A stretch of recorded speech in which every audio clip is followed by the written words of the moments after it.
Hello, I am so glad to be here today. I am in the emergency department at Vineland. I'm here with Chelsea Smith, and we're going to talk about the workplace violence prevention program and specifically how we're using canines to debrief after a stressful event and how we actually use it with our own staff to be able to provide comfort.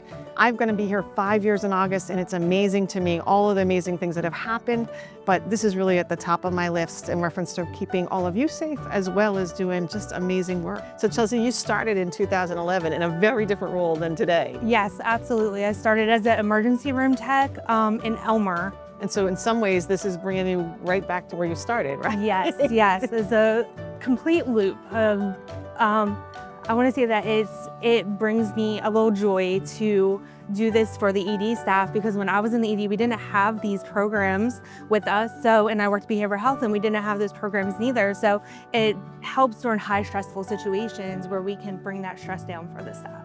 So this little boy, facetiously, is somebody who's given a lot of relief and a lot of stress relief, huh? Hey, bud, we keeping you awake? This is Axel. Axel Hey, is John, 7 thank years you. old, absolutely. And you've been with Axel for how long? I had him when he was 8 weeks old. Can I say hi? You Can I absolutely say can. hi? How are you?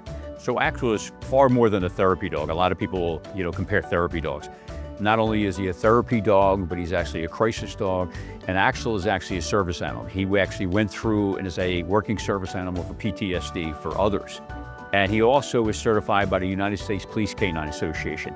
And what we'll see here today when we interact, you'll see him interacting with staff in a general sense. He will actually go up, introduce himself, and the vast majority of the time you're going to see him pivot around, turn around, and post. Posting means sitting on their feet or leaning against them. And he's trained to do that as a working service animal. The other things he will do is he'll be a barrier breakdown. As I'm communicating with the individuals who are impacted perhaps by a significant event or a bad outcome, I will have the dog in between us so they feel more comfortable. And one of the things that people don't realize is when you're petting a dog, well, in the service animal world, that's actually called tactile distraction. And those are the things you'll see exhibited today by the staff who are impacted by different events.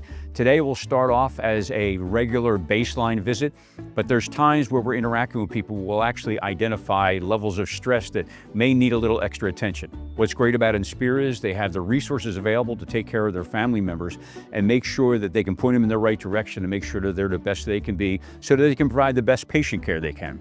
Sometimes we go through traumatic events and I could just send a text and be like, do you think any of the dogs would be available to us just to come hang and show us some love? Hi, Axel.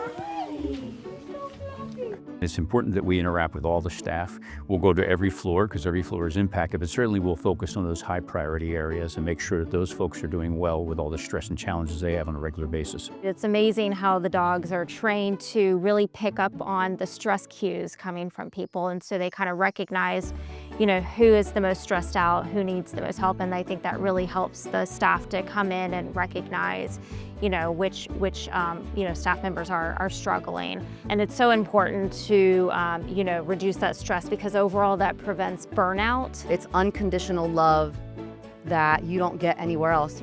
I can go home, I have my husband who's an amazing support system, but there's days where he just doesn't get it. And you can't talk about it. And I can't talk about it, and I don't want to. And to have the dogs there and I can just love on them without having to say a word, it makes the world of a difference.